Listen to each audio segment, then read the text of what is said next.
दोस्तों आज की जो हमारी कहानी है वो एक भूतिया फ्लैट की कहानी है। दोस्तों बात है सन 2001 की, जब खाली पड़ी ज़मीन पर कई नए फ्लैट्स को बनाया जाता है। फ्लैट्स इतने ज़्यादा अच्छे होते हैं, नए डिज़ाइन के होते हैं, इतने आकर्षक होते हैं, जैसे ही बनकर तैयार होते हैं ना तो कई किराएदार और कई फ्लैट को परचेस करने वाले आने लगते हैं। उसमें सबसे पहले दो फैमिलियाँ जो शिफ्ट होती है वो एक माथुर की फैमिली होती है, एक शिवम की फैमिली शिफ्ट होती है। अच्छा, नए नए स्टार्टिंग में एक साथ ही वो लोग शिफ्ट होते हैं तो आपस में कहीं ना कहीं थोड़ी बहुत जान पहचान हो जाती है, या कहा जाए छोटी मोटी एक दोस्ती हो जाती है। अच्छा, एक दिन माथुर पार्क में ही टहल रहे थे कि शिवम का आना उधर से होता है। तो शिवम माथुर से यही पूछते हैं कि कैसे हैं आप, नए घर में कैसे कट रहा है, सब सामान शिफ्ट हो गया, कैसे चल रहा है, बच्चे बच्चे स्कूल जाने लगे, ऐसी सब बातें आपस में होने लगती है। तो माथुर कहते हैं भाई बहुत अच्छा लग रहा है, एक फ्लैट को खरीदने के लिए काफ़ी दिन से मैं तो मेहनत कर रहा था और बहुत अच्छा लग रहा है। तुम बताओ शिवम कि तुम्हारी फैमिली का क्या हाल चाल है। तो शिवम भी उधर बहुत खुश होता है और दोनों आपस में ऐसे ही रोज़ाना बातचीत करते थे। अच्छा, जब माथुर अपने इधर ही जो पार्क में टहल कर जब घर जाने लगता है तब वो देखता है कि उसके बच्चे अभी भी हॉल में अपनी माँ से गपशप कर रहे हैं। तो माथुर जैसे ही कमरे में जाता है, हॉल में जाता है, तो बच्चों से वो यही कहता है कि तुम लोग अभी तक सोए नहीं, कल तुम लोगों को स्कूल भी जाना है, कल तुम लोगों का पहला दिन है, और ऐसे करके डांट लगाता है। तो बच्चे जाने तो लगते हैं पर उसमें से माथुर का जो बेटा होता है वो रुक जाता है कमरे में जाने से पहले और पूछता है कि मम्मी पापा आप लोग कल तो बेडरूम में सोए थे, पर मैं देख रहा था कि रात में आप लोग हॉल में आके सो गए और आज भी बिस्तर आप लोगों ने यहीं पर सेट कर रखा है, पर आप लोग हॉल में क्यों सो रहे हो। तो माथुर अपने बेटे को यही आंसर करते हैं कि बेटा कमरे में मुझे अच्छी नींद नहीं आई और मुझे ये जगह बहुत अच्छी लग रही, मैं यहीं पर सोया करूँगा। अपने में माथुर के दोनों बच्चे अपने अपने रूम में चले जाते हैं सोने के लिए, और जैसे ही बच्चे जाते हैं माथुर बहुत ज़्यादा उदास हो जाते हैं और अपने सर पकड़ कर बैठ जाते हैं। तो जो माथुर की वाइफ होती है वो माथुर से ये कहती है कि हम इस चीज़ को एक दो दिन तो छुपा लेंगे पर आगे ऐसे इसको कैसे छुपा सकते हैं। तो माथुर यही कहते हैं कि कुछ समय बीतने दो, हम इस फ्लैट को बेचकर कहीं दूसरी जगह फ्लैट को परचेस करेंगे, पर हम यहाँ बिल्कुल भी नहीं रहेंगे। अच्छा, कुछ समय बीतता है, फिर यही चीज़ बच्चे पूछते हैं, तब फिर माथुर की बीवी माथुर से कहती है कि हम इतनी ये सारी चीज़ें बच्चों से कब तक छुपा के रखें, बच्चों को बताना ही पड़ेगा।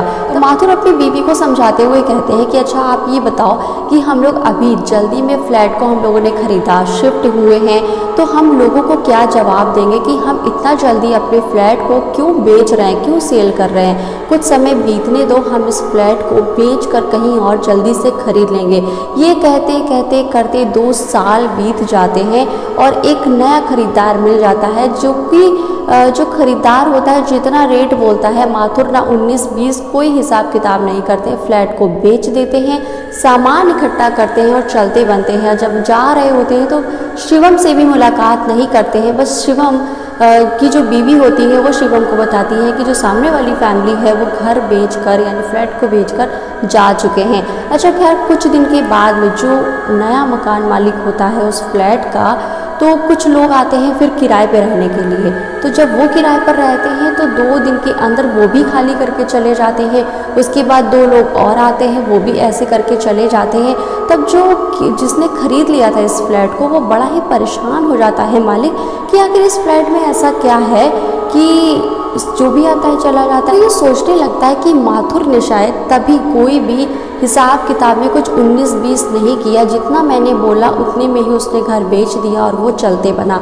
अच्छा, कुछ टाइम के बाद में एकदम फ्लैट ही खाली पड़ा रहता है। कुछ टाइम के बाद में अचानक से 3 लड़के आते हैं, 3 से 4 लड़के आते हैं। तो वो ये कहते हैं कि मुझे एक अच्छा फ्लैट रहने के लिए चाहिए और हम 4 लड़के हैं और ऐसी ऐसी बात है, क्योंकि बैचलर को कोई जल्दी रूम नहीं देता है। तो वही मालिक के दिमाग में आता है कि मैं इन लोगों से 1 साल का डिपॉजिट ले लेता हूँ और इनसे ये कहता हूँ कि किराया तो कम है पर 1 साल का डिपॉजिट लगेगा, और साथ ही तुम बीच में अगर खाली करके जाओगे तो तुमको कोई भी पैसा मैं रिफ़ंड नहीं करूँगा। तो सारे दोस्त आपस में मिलकर सोचने लगते हैं कि बात तो सही है कि कमरे का किराया तो कम है, तो 1 साल का देने में क्या हर्ज है, वो फ्लैट भी नया नया है, बढ़िया मौज तरीके से रहेंगे।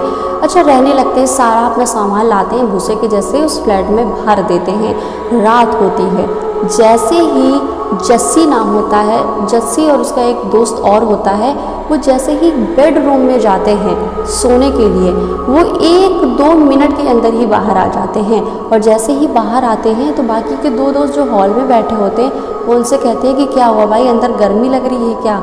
तो जो जस्सी होता है वो ये कहता है कि पता नहीं यार, जो मैंने देखा या सुना वो सच था या फिर मेरा वहम था। तो जो जस्सी का दोस्त होता है वो कहता है कि यार एक ही साथ एक जैसा वहम नहीं हो सकता।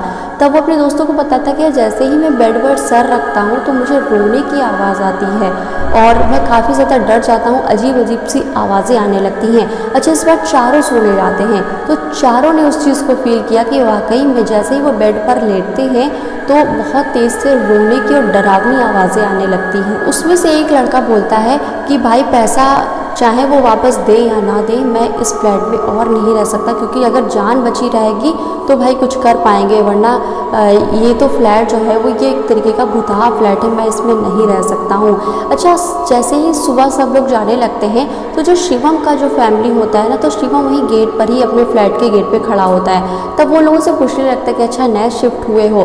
तो जो चारों दोस्त ये देखते हैं कि शिवम काफ़ी उम्र दराज है, थोड़े से पुराने व्यक्ति हैं यहाँ के, तो वो उनसे सारी बातों को बता देते हैं।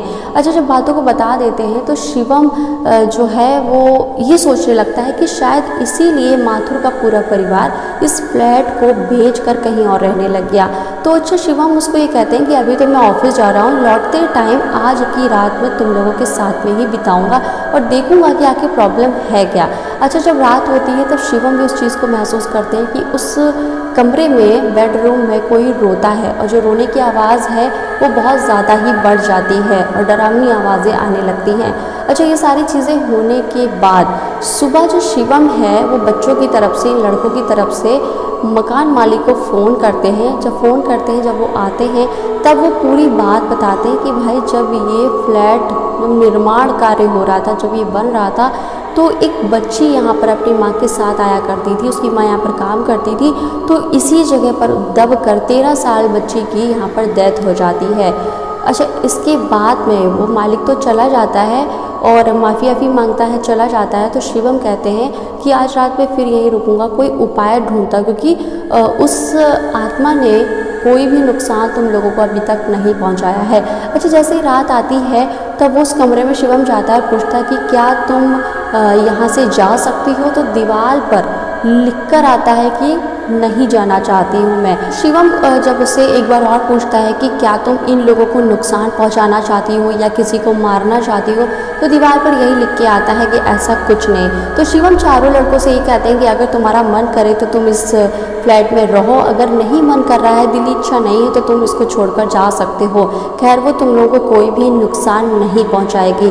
तो जब चारों लड़कों को पता चल जाता है ना कि कोई 13 साल बच्चे की आत्मा है और नुकसान भी पहुंचाना नहीं चाहती है, उस घर से वो जाना भी नहीं चाहती है, तो चारों कहते हैं कि हम रह लेंगे। तो शिवम उसको एक आइडिया और देते हैं कि ये जो बेडरूम है, जो मास्टर बेडरूम है, जो तुम लोगों ने भूसे जैसे सामान को स्टोर जैसा भर रखा है ना, तो तुम इसको स्टोर रूम बना लो और अन्य के जो कमरे हैं उनमें तुम लोग लेटना बैठना शुरू कर दो। वो यही करता है। तो जस्सी क्या करता है कि जो उस कमरे को ना एक तरीके से स्टोर रूम बना देता है। जब बहुत ज़्यादा ज़रूरत पड़ती है तभी उस कमरे को खोला करता था, उसको उसने बंद कर दिया। अच्छा, सब लोग धीरे धीरे नॉर्मल होने लगते हैं, रहने लगते हैं और कहीं ना कहीं उस 13 साल की जो बच्ची की जो आत्मा होती है, कहीं ना कहीं चारों दोस्तों के साथ एक वो भी घर का हिस्सा बन जाती है। जैसे क्या करता था, जब भी कुछ खाना बनाता था तो जाता था स्टोर रूम में रख देता था और कोई भी तरीके से धीरे धीरे जो है किसी भी तरीके का किसी को कोई नुकसान भी नहीं हुआ। धीरे धीरे रोने की आवाज़ें भी कम होने लगी और चारों दोस्त बहुत अच्छे से रहने लगे और साथ में 13 साल की आत्मा भी उनके साथ ही बहुत अच्छे से उसी फ्लैट में रहने लगे। चारों दोस्त उस फ्लैट को खाली करके कहीं नहीं गए। और दोस्तों, आपकी इस स्टोरी के बारे में क्या राय है, आप मुझे कमेंट बॉक्स में ज़रूर बताएं। साथ ही चैनल पर नए आए हैं, पहली बार आए हैं, तो सब्सक्राइब करना ना भूलें।